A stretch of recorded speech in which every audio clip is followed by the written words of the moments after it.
4월 7일 생명의 말씀입니다. 먼저 기도하고 시작하겠습니다. 우리의 삶 가운데 오늘도 역사하시는 우리 하나님을 찬양합니다. 이미 모든 구원을 이루신 우리 예수님께 감사드립니다. 오늘도 주님의 선하신 손길을 의지하고자 이 새벽에 주님 만나러 나왔습니다. 성령님, 저희들의 삶을 선하게 인도하여 주옵시고 주님 만난 기쁨과 벅찬 감격 속에서 늘 살아가게 하여 주시옵소서. 살아계신 우리 주님 예수 그리스도 이름으로 기도드리옵나이다. 아멘. 오늘 하나님께서 우리에게 주신 말씀은 에스라 6장 1절에서 12절까지의 말씀입니다. 같이 합독하겠습니다. 이에 다리오 왕이 조서를 내려 문서 창고 곧 바벨론의 보물을 쌓아둔 보물 정각에서 조사하게 하여 메데도 앙메다 궁성에서 한 두루마리를 찾았으니 거기에 기록하였으되 고레스 왕 원년에 조서를 내려 이르기를 예루살렘에 있는 하나님의 성전에 대하여 이르노니 이 성전 곧 제사드리는 처소를 건축하되 지대를 견고히 쌓고 그 성전의 높이는 60규빗으로 너비도 60규빗으로 하고 컨돌 3켜에 새 나무 1켜를 놓으라. 그 경비는 다 왕실에서 내리라. 또 느부갓네살이 예루살렘 성전에서 탈취하여 바벨론으로 옮겼던 하나님의 성전 검 언그릇을 돌려보내어 예루살렘 성전에 가져다가 하나님의 성전 안 각기 제자리에 둘지니라 하였더라. 이제 유브라데강 건너편 총독 다뜨네와 스달보스네와 너희 동관 유브라데강 건너편 아바삭 사람들은 그것을 멀리하여 하나님의 성전 공사를 막지 말고 유다 총독과 장로들이 하나님의 이 성전을 제자리에 건축하게 하라. 내가 또 조서를 내려서 하나님의 이 성전을 건축함에 대하여 너희가 유다 사람의 장로들에게 행할 것을 알리노니 왕의 재산 곧 유브라데강 건너편에서 거둔 세금 중에서 그 경비를 이 사람들에게 끊임없이 주어 그들로 멈추지 않게 하라. 또 그들이 필요로 하는 것 곧 하늘의 하나님께 드릴 번제의 숫송아지와 순양과 어린 양과 또 밀과 소금과 포도주와 기름을 예루살렘 제사장의 요구대로 어김없이 날마다 주어 그들이 하늘의 하나님께 향기로운 제물을 드려 왕과 왕자들의 생명을 위하여 기도하게 하라. 내가 또 명령을 내리노니 누구를 막론하고 이 명령을 변조하면 그의 집에서 들보를 빼내고 그를 그 위에 메어 달게 하고 그의 집은 이로 말미암아 거름더미가 되게 하라. 만일 왕들이나 백성이 이 명령을 변조하고 손을 들어 예루살렘 하나님의 성전을 헐진대 그곳에 이름을 두신 하나님이 그들을 멸하시기를 원하노라. 나 다리오가 조서를 내렸노니 신속히 행할지어다 하였더라. 아멘. 오늘 에스라 6장 말씀을 가지고 주 뜻대로 행하고자 하면 길이 열립니다 라는 제목으로 말씀을 나누고자 합니다. 여러분, 여기 음식이 하나 놓여 있습니다. 이 음식의 맛을 아는 방법이 무엇이 있을까요? 보면 알 수 있습니까? 아니면 냄새를 맡아보면 우리가 압니까? 그것은 다 불완전한 방법이죠. 그냥 한 입을 먹어봐야 정확히 아는 것입니다. 그러면 우리가 하나님의 뜻을 아는 방법은 무엇이 있을까요? 요한복음 7장 17절에 보면은 사람이 하나님의 뜻을 행하려 하면은 이 교훈이 하나님께로부터 왔는지 내가 스스로 말함인지 알리라 이렇게 말씀하셨습니다. 눈에 보이는 그 무엇이 보이지 않아도 하나님의 뜻을 행하기 원하는 마음으로 믿음으로 내가 한 발자국을 내디디면 주님의 말씀이 내 삶을 인도하시고 또 살아계신 주님을 경험하게 될 것이란 말씀입니다. 내가 믿음으로 먼저 한 발자국을 내딛는 것이 중요하다는 것입니다. 오늘 본문 말씀은 이스라엘 백성들이 여러 가지 방해 때문에 그동안 성전 건축을 중단한 그 아픈 경험이 있어서 다시 재개하기가 참 어려웠지만은 이제 하나님의 선지자들을 통해서 주신 하나님 말씀을 굳게 믿고 믿음으로 다시 시작하는 그 발걸음을 내디뎠을 때에 하나님께서 그 백성에게 어떻게 역사하셨는지 그것을 우리에게 보여주고 있는 말씀입니다. 이스라엘 백성들은 이미 16년 전에 큰 실패를 맛보았죠. 그때는 내부의 의견 차이도 있었고 외부의 방해도 크게 있어서 결국 성전 건축을 포기하고 그 백성들이 낙담했습니다. 그래서 다들 이제 자기 집 짓고 살기에 바쁠 그때에 하나님께서 학개와 스가랴 선지자를 통해서 이 백성들을 일깨우시고 그래서 다시 스룹바벨과 예수아의 지휘 아래서 성전 재건이 시작되었습니다. 그런데 이때 자기가 통치하는 지역에서 이 유대인들의 움직임이 심상치 않으니까 유브라데강 건너편의 총독과 관리들이 예루살렘에 찾아옵니다. 당시 페르시아는 유브라데강 건너 서쪽을 총괄하는 총독을 두었는데 이 사람들의 이름이 오늘 본문 6절에 보면은 다뜨네와 스달보스네라고 나옵니다. 그리고 그 아래에 유다 지방에 이제 자치하는 그 총독을 두었는데 그가 바로 유대의 지도자 스룹바벨인 것이죠. 이 다뜨네와 스달보스네가 있는 곳은 이 유다 지역하고는 상당히 거리가 먼 곳인데 이들이 유대인들의 성전 건축 소식을 어떻게 들었겠습니까? 아마도 또 사마리아인들이 가서 이 총괄하고 있는 총독에게 고자질을 했을 것입니다. 유대인들이 또 성전을 지으려고 하니까 이를 막아달라 이렇게 탄원을 했을 것입니다. 그래서 이들 총독들이 성전 건축을 막으려고 예루살렘에 왔던 것입니다.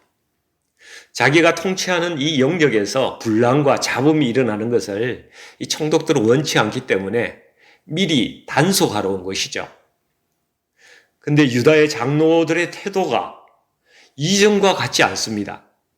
총독이 와서 협박을 해도 물러나지 않고 이전에 고레스 왕의 조서에 따라서 성전 건축을 하고 있다. 이것을 매우 명료하게 그리고 확신 있게 말을 하고 대응을 하고 있습니다. 이 총독은 가급적이면 자기 선에서 이 성전 건축을 중지시키려고 했지만은 여의치가 않습니다. 그래서 할 수 없이 이 페르시아 다리오 왕에게 이제 이들 말이 사실인지 확인하는 서신을 보냈습니다. 이 다리오 왕이 아마도 성전 건축을 하지 못하도록 조서를 다시 내릴 것이다. 이런 기대를 하고 이제 서신을 보낸 것이죠. 여러분 여기까지가 에스라 5장까지의 내용입니다. 이 다리오 왕이 이제 편지를 받고 이 왕실 문서를 보관하는 이 보물 전각, 이 집을 다 문서고를 다 조사를 해서 고레스 왕의 조서를 찾아냈습니다. 마치 여러분 이 장면은 에스더서 6장에서 이 하만이라는 사람이 유대인의 지도자 모르드게를 죽이려고 집에 나무를 세워서 준비해 놨는데 그날 밤에 아수레 왕이 잠이 오지 않아서 자기 궁정의 역대 일기를 읽다가 모르드게가 왕의 암살 음모를 고발했지만은 아무런 보상을 받지 못했다. 이 사실을 깨닫고 그에게 큰 상을 베풀기로 결심하는 그런 반전이 이루어지는 것과 참 비슷합니다. 이것이 꼭 우연 같지만은 하나님께서는 예정하신 시간에 계획하신 일을 분명히 행하신다는 사실을 우리가 깨닫게 되는 것이죠. 여기서 한 두루마리를 찾았는데 그 고레스의 조서에 보면은 성전 건축에 대한 내용이 너무나 상세하게 정확히 기록되어 있었습니다. 성전의 크기는 물론이고 그 경비를 왕실에서 다 낼 것이며 또 느부갓네살이 바벨론으로 약탈해서 가져갔던 그 성전의 금과 은그릇 모두 제자리에 갖다 놓으라. 이런 내용이 이 고레스의 조서에 다 기록되어 있었습니다. 이에 따라서 이 다리오 왕은 유브라데강 건너편에 이 총독 닷드네 그리고 스발보스네 총독과 그 지경의 백성들에게 하나님의 성전 공사를 막지 말라고 이제 명령하고 고레스의 조서대로 시행하도록 엄중한 조서를 내립니다. 내용이 이렇죠. 첫째로 강 건너편 총독들과 관리들에게 성전 건축을 방해하지 말고 유다 총독과 장로들을 도와서 예루살렘 성전이 제자리에 세워지게 하라. 둘째로는 성전 건축에 소요되는 경비를 국고에서 지원하라. 셋째로 성전 건축이 이루어진 후에도 성전의 운영 자금, 즉 제사에 필요한 그 재물에 필요한 그 돈을 세금에서 다 지원해라. 게다가 또 11절, 12절까지 보니까 이 다리오 왕은 자신의 조서에 기록된 이 명령에 불복종할 경우에는 엄중히 처벌하겠다. 이렇게 경고한 후에 신속하게 성전 건축을 시행하라. 이렇게 명령하고 있습니다. 우리 하나님께서는 이렇게 일거에 상황을 역전시키시는 하나님이십니다. 9회 말 투아웃에 지고 있더라도 하나님께서 함께 하시면 결코 지지 않습니다. 반드시 역전 홈런을 치게 하십니다. 사랑하는 성도 여러분, 저와 여러분의 인생에도 이런 역전이 일어나기를 축원합니다. 우리가 지금 어떤 문제에 대해서 하나님의 뜻대로 행하고 있다면 현재의 상황이 아무리 절망적이거나 앞이 안 보이거나 도저히 가망이 없다고 인간적인 그런 생각이 들더라도 우리는 포기하지 말아야 합니다. 왜냐하면 하나님의 뜻대로 행하는 자를 결코 하나님께서 그냥 내버려 두지 않으시기 때문입니다. 그런즉 너희는 먼저 그의 나라와 그의 의를 구하라. 그리하면 이 모든 것을 너희에게 더하시리라. 주님의 말씀입니다. 여러분, 만약 유다 백성들이 과거처럼 외부의 협박에 지레 겁먹고 다시 포기했거나 내부적인 분란이 일어나서 또 주저앉았다면 이 총독이 다리오 왕에게 서신도 보내지 않았을 것입니다. 자기 선에서 그냥 처리했을 것이고 이스라엘은 또 실패하고 말았을 것입니다. 그러나 하나님의 뜻대로 이 지도자들과 그 백성들이 한 마음이 되어서 이 한 발자국을 믿음으로 내딛고 담대히 앞으로 나갔을 때에 이 총독이 방해꾼이 아니고 오히려 적극적인 지원군으로 변화하도록 하나님께서 역사하신 것입니다. 이것이 우리 하나님께서 일하시는 방법이십니다. 하나님께서는 항상 우리의 믿음 위에서 일하시는 것입니다. 우리 교회가 여러분 어떤 교훈을 얻어야 하겠습니까? 하나님의 뜻이 우리 교회에 주어졌다면 담대하게 그것을 믿음으로 발걸음으로 내딛어야 하는 것입니다. 그리고 우리 영적인 지도자들의 리더하에 한 마음과 한 목소리를 내야 한다는 것이죠. 그래야 대적들이 우리의 영적인 파워에 놀라서 주춤거리고 우리를 함부로 하지 못하는 것입니다. 여러분, 우리 개인의 인생도 돌아보면은 그 당시에는 의식하지 못해도 우리 인생의 고비고비에 삶의 구석구석에 주님께서 우연처럼 그렇게 역사하셨던 그 신비한 손길들이 가득하지 않습니까? 하나님의 그 선하신 손길 말입니다. 그런데 참 신기한 것은 하나님께서 세상의 왕들의 마음을 어떻게 움직이시느냐 하는 것입니다. 고레스 왕은 왜 이런 친절한 조서를 내렸고 또 다리오 왕은 어떻게 이렇게 이스라엘 백성에게 호의적으로 대하느냐 하는 것입니다. 이들이 여호와 하나님을 믿는 사람들이었을까요? 아니요, 그렇지 않습니다.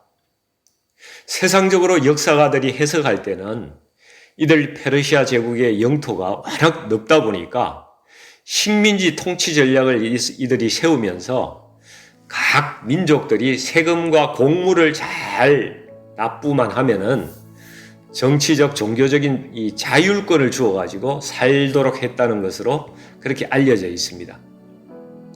실제로 에스더서 1장 1절에 보시면요, 이들의 영토가 인도로부터 구스, 아프리카 에티오피아까지 127 지방이라고 되어 있죠. 그러니 지방 자치를 할 수밖에 없었을 것 같아요. 그러나 오늘 본문 10절을 또 보시면은 그들이 종교적인 자유권을 주는 그 이유를 조금 더 깊이 알 수가 있습니다. 여러분 10절을 같이 한번 읽어보겠습니다. 그들이 하늘의 하나님께 향기로운 제물을 드려 왕과 왕자들의 생명을 위하여 기도하게 하라. 네, 이들은 자신의 제국 영토 속에 있는 여러 민족의 다양한 신들에게 자기 왕과 왕자들의 생명과 평안과 장수와 안녕을 위해서 기도하게 하라는 것이 하나의 정책입니다. 그렇게 하다 보면은 어떤 신이든지 많은 신이 있을 텐데 그 중에 능력 있는 신이 하나라도 그 가운데 있다면은 그 앞에 드린 기도 때문에 페르시아 왕조가 복을 받을 수 있지 않겠는가? 이런 생각을 가지고 있는 것입니다. 그리고 물질은 얼마든지 있으니까 그것을 위해서 투자하는 것입니다. 그러나 하나님께서는 이런 인본주의적이고 다원주의적인 사고를 가진 이 세상 사람들의 생각까지도 다 선하게 사용하셔서 하나님께서 작정하신 그 구속사를 이루어 나가시는 것입니다. 하나님께서 온 땅의 주권자이시고 역사의 운행자이시고 또 모든 나라와 민족과 왕들을 통치하시는 하나님이시기 때문입니다. 예레미야 18장 7절에서 10절 말씀을 보십시오. 하나님께서 이렇게 말씀하십니다. 내가 어느 민족이나 국가를 뽑거나 부수거나 멸하려 할 때에 만일 내가 말한 그 민족이 그의 악에서 돌이키면은 내가 그에게 내리기로 생각하였던 재앙에 대하여 뜻을 돌이키겠고 내가 어느 민족이나 국가를 건설하거나 심으려 할 때에 만일 그들이 나보기에 악한 것을 행하여 내 목소리를 청종하지 아니하면 내가 그에게 유익하게 하리라고 한 복에 대하여 뜻을 돌이키리라. 이렇게 하나님께서는 어느 민족이나 국가를 뽑거나 부수거나 멸하시기도 하시고 또 어느 민족이나 국가를 건설하거나 심으시기도 하시는 하나님이라고 말씀하고 있습니다. 그러므로 사랑하는 성도 여러분, 우리가 아무리 어려운 상황 속에 있더라도 결코 우리는 포기하거나 절망하지 말아야 합니다. 그리고 하나님의 뜻을 따르는 것을 포기하지 말아야 합니다. 왜냐하면 우리가 믿고 의지하는 하나님께서는 모든 상황을 단번에 역전시킬 수 있는 그런 능력의 하나님이시기 때문입니다. 오늘 본문에서처럼 예루살렘의 성전 건축을 방해하려고 찾아왔던 자들이 한순간에 협력자로 변하게 하시고 역풍을 순식간에 순풍으로 변하게 하시는 그 역사를 이루시는 바로 그 하나님이시기 때문입니다. 여러분 혹시 지금 여러 가지 어려운 상황 중에 계신 분들이 계시다면 하나님을 믿고 용기를 잃지 마시기 바랍니다. 우리의 삶 가운데 오늘도 역사하시는 그 하나님을 믿고 의지하고 하나님의 뜻 가운데 한 발을 담대하게 내딛는 그러한 믿음으로 오늘도 걸어가시기를 주님의 이름으로 간절히 축원드립니다. 같이 기도하겠습니다. 좋으신 아버지 하나님, 하나님께서는 위기를 기회로 바꾸시며 패배를 승리로 바꾸시고 슬픔을 기쁨으로 만드시고 절망을 소망으로 그 상황을 역전시키시는 하나님이십니다. 우리가 믿음으로 작은 한 발자국을 앞으로 내밀 때에 그 믿음 위에 하나님께서는 큰 발걸음으로 우리와 함께 하시는 분이심을 믿습니다. 우리가 하나님의 뜻을 행하려고 할 때에 우리를 결코 그냥 버려두시지 아니하시고 그 길을 열어주시는 우리 주님을 찬양합니다. 이제 믿음으로 걸음을 앞으로 한 발자국 내딛는 저희 일반인 우리 교회가 모두가 하나 되어서 우리가 세상을 향하여 복음의 울림이 되게 하시고 하나님을 의지하며 새로운 길을 만들어가는 비전의 교회가 되게 하여 주시옵소서. 예수님의 이름으로 간절히 기도하옵나이다. 아멘.